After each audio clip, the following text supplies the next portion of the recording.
ही तय हुआ है। उसके बाद रिवाइज एस्टीमेट्स कैसे होंगे, कैसे आएंगे, वो समय के साथ ही पता लगेगा।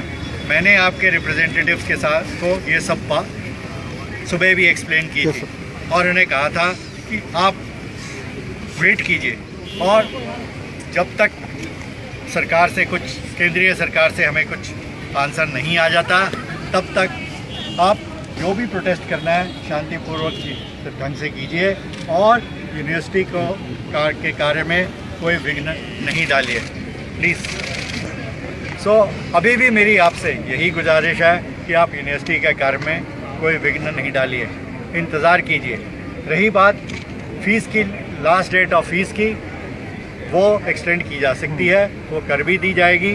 और जिन बच्चों को एग्ज़ामिनेशन फ़ीस देने में तकलीफ़ हो रही है उनसे एप्लीकेशन मंगवाई जाएंगी और जहाँ तक हो सकता है हम उन सब बच्चों की मदद करने की कोशिश करेंगे, चाहे हमें यूनिवर्सिटी की एलुमनाई से अपील करनी पड़े या शहर के लोगों से अपील करनी पड़े। ये यूनिवर्सिटी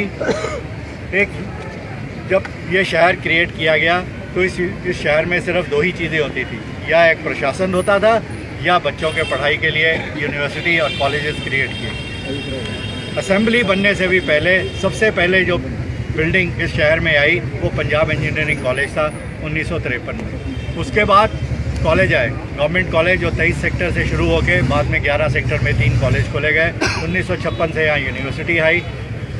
इस शहर में प्रशासन और एजुकेशन के अलावा कुछ नहीं होता।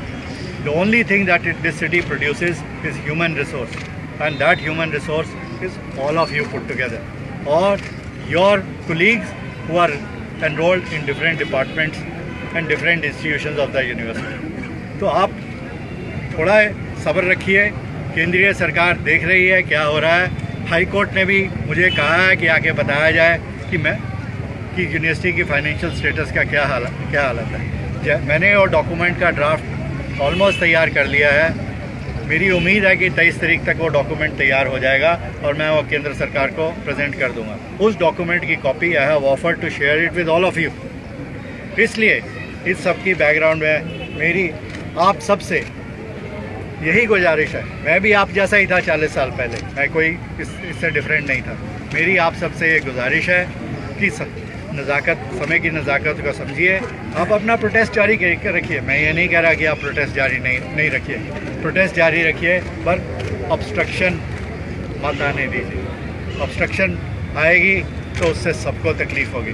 तो मेरी गुजारिश है कि आप शहर को ठीक तरह से चलने दीजिए, यूनिवर्सिटी को ठीक तरह से चलने दीजिए और सब्र कीजिए।